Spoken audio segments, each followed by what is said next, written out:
Oh hey, what are you doing there? Yeah, that's right. Farm Traveler is finally on a farm.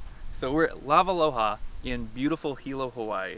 Thanks to our past guest Deus, the farm manager here, for getting us a tour. So we're gonna tour the chocolate farm, their coffee, how they make chocolate, how it goes from cacao pods to chocolate bars. This is so fun. It's a beautiful day here in Hawaii, and we actually toured a farm. We actually traveled to a farm. So I hope you enjoyed this video.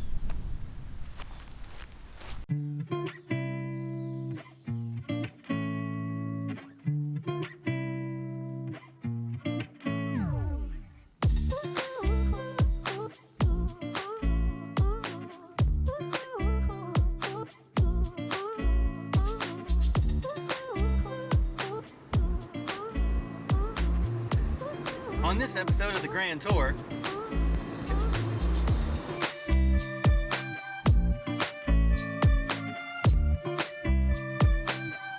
today we're going to show you a little bit around our main fruiting orchards, let you try some of the fresh fruit right out of the trees, and then show you how we make our gourmet single origin chocolates.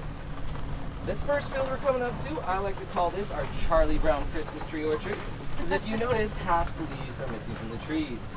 Of course, that is due to some environmental factors as well as some of the pests that we experience on the island. I'm not sure if you guys know, but we have more pigs than people here on the Big Island. more pigs? Oh yes. Oh, cool.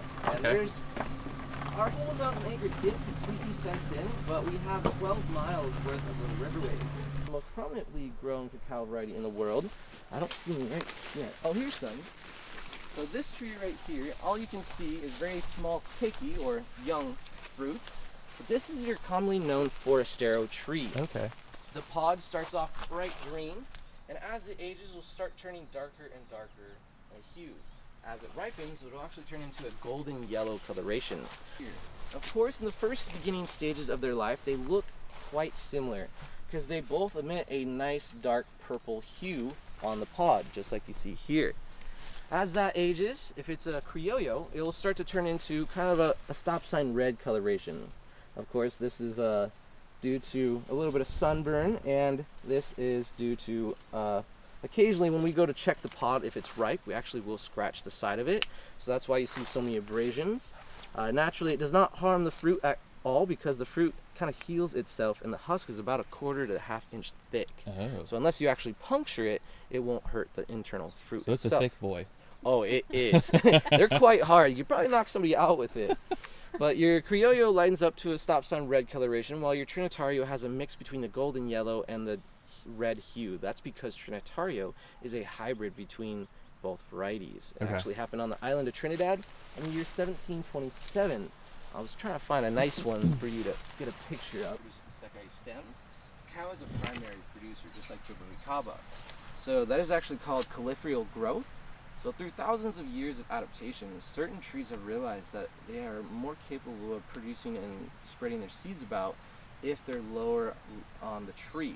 So Jabari will actually pluck it or grow right off the main trunk, so that when a pig or some small ground-dwelling animal comes by, it can actually pluck that off and then go along and excrete that seed out.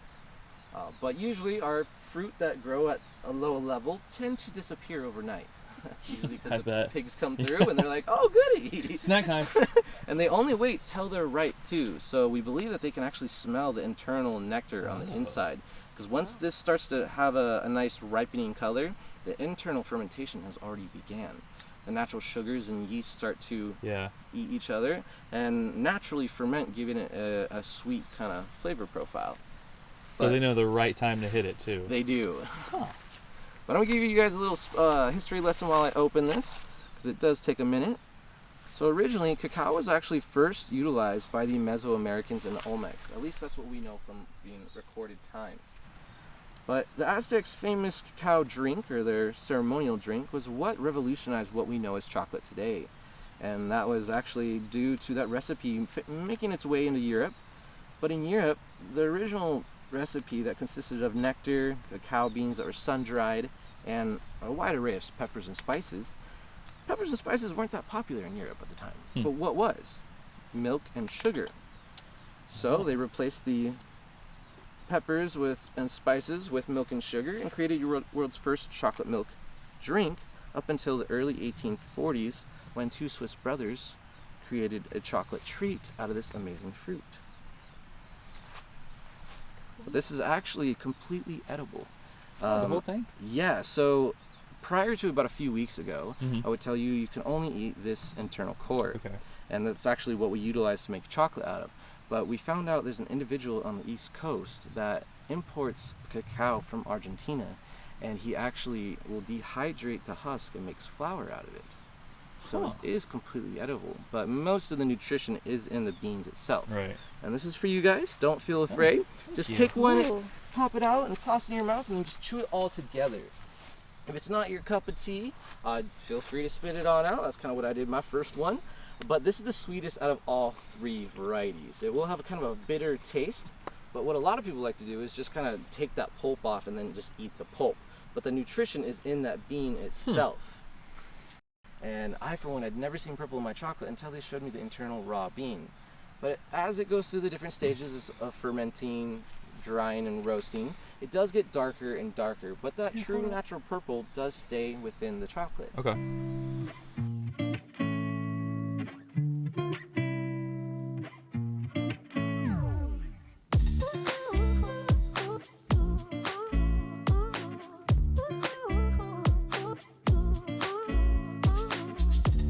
This is too long to actually do it all by hand. Okay. But on this side, this is actually where we process our cacao whenever we're not processing. Some of our local farmers are processing their, their sweet potato, ginger, and turmeric. Okay. So in the beginning of our days, we didn't have the luxury of owning a lot of heavy-duty equipment.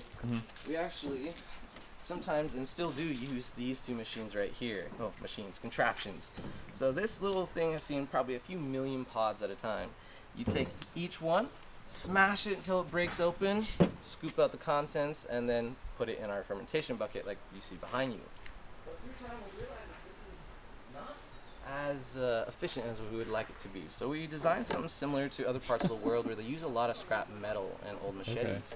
Designed something similar to a guillotine for cacao. So they'll place the pod elongated and just rotate it. And as it barely cracks the external husk, they'll break it apart fully, scoop out the whole inside like I was showing you, and then they'll wrap that up in some banana leaves. Within 3 to 5 days, of course, in that 9 degrees latitude, a lot warmer of an area of the world, it's fully fermented. But in the rainiest city in America, of course, it takes substantially longer. Actually about 11 to 15 days to fully ferment. And that happens in just this room behind us. But I want to show you our cacao splitter that we believe is the only one on the Hawaiian Islands. It comes from Brazil and it takes about 4 people to operate. We'll have 2 on the end, 1 in the middle, and 1 in the front. The person on this side will have a few thousand pounds of cacao all lined up. We'll take each one out of the bag and place it on the conveyor belt. As it goes up, it'll then get split in half. And as the pieces go through, this grate will be tumbling and all seeds will fall out. As they fall out through the grate, they'll land on the side walls, which there's another one on the other side. They'll slowly stick to it and then slide down, falling and collecting on these 2 ends. The empty husks come out on this end, and usually the 2 individuals are on a truck or elevated platform where they catch what's coming out, and if there's any beans still left in it, they have to extract that out, toss it in and let the beans go and collect, and then they take the husk and throw it in the truck. Okay. When they're done with the harvest, they'll turn off the machine, lift these little slates up, the beans will fall into the bin, and then the nectar, excess nectar, will start to steep out. As this continues to fall through, it'll go land in this bucket, and before we move it into the fermentation room, we do have to place banana leaves on top. Banana leaves act as a moisture absorber, and I wouldn't say moisture absorber, they hold in the moisture and the heat, but they act as an antimicrobial and antifungal agent. So it keeps it from molding in one of the rainiest cities in America. Like a natural press and seal. Exactly. But once the nectar starts to fill up, we will replace the bottom bin before we end the day, just so it doesn't overfill throughout the night. Okay. Then we'll roll that over into our processing, or I wouldn't say processing, our fermentation/drying room. So our fermentation actually happens in the far corner in this insulated box, where it sits in there, and it usually will be turned over every single day. What I mean by turned over is somebody has to come in every morning, take the batch, scoop it into another bin, and that speeds up and kind of quickens the fermentation process. Once they're done fermenting, all of these beans are then placed onto these drying trays. They sit in here for another 1 to 2 weeks until they reach a moisture content of around 10%. Once the chocolate maker has deemed them dry, you'll then bring them over to the sorting table where he actually individually goes through every single bean. They smell so good. It smells amazing. Smells so great. I'm so desensitized to the smell. Really not used to now. I can't smell it anymore because I spend quite a bit of time in here, and they're like, "Wow, it smells just like chocolate." I'm like, I wish I could smell that. When I first started working here, oh, it was wonderful coming here. That's so funny.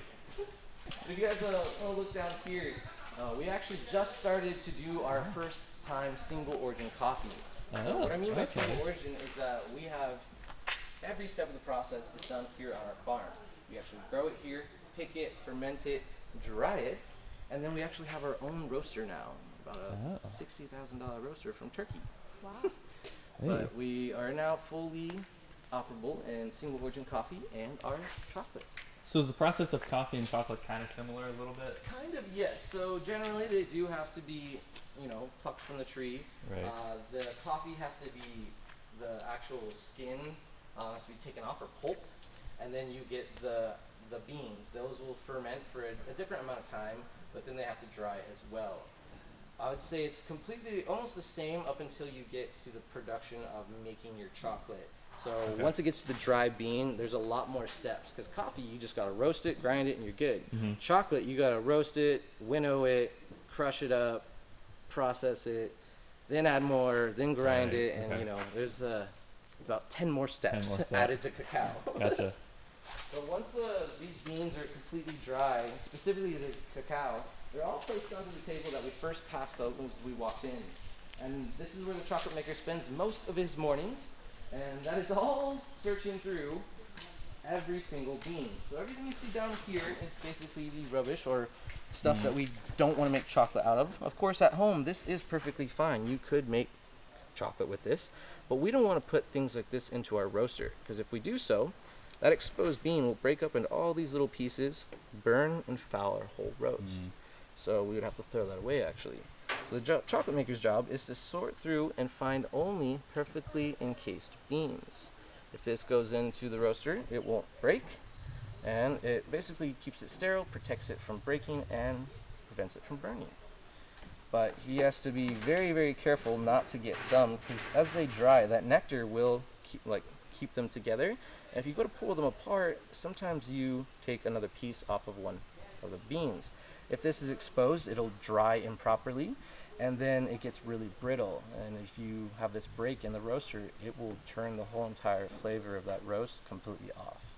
So we are a small batch chocolate farm. We usually do about 40 to 60 pounds on a roast, just because if something goes wrong, then we're not wasting a lot of product. Because since we're off grid as well, power is an issue. True. When the power goes off and you're making chocolate, it kind of throws your day off. But the chocolate maker, he'll usually get about 60 pounds and put it in a food grade sealable bucket, and he'll run it over outside and into our chocolate lounge that we're about to go to. Sweet. This is like a chocolate lounge. I like it. Yeah, this is Really good gig. So we've kind of gone over the first few steps of the process. We've shown you how we harvest over in our orchards. We ferment and process and dry our beans in that really warm area.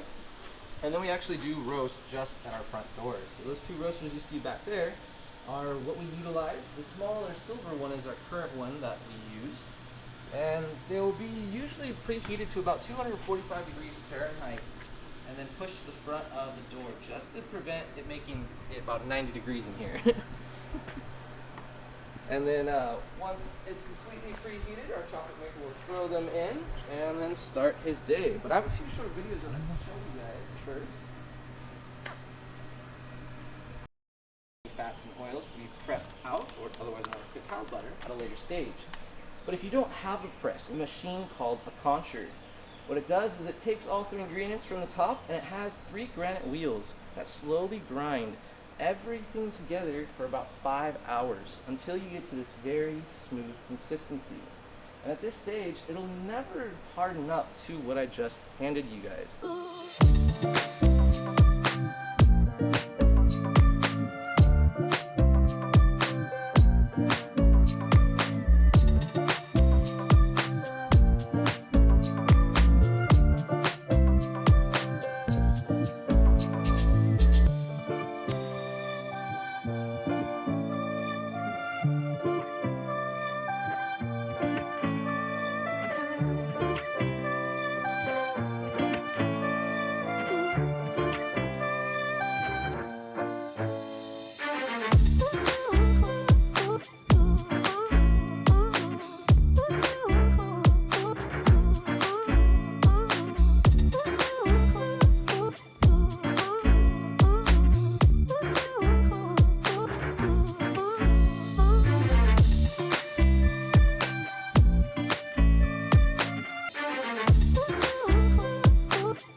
This week on Farm Traveler, I see a chicken.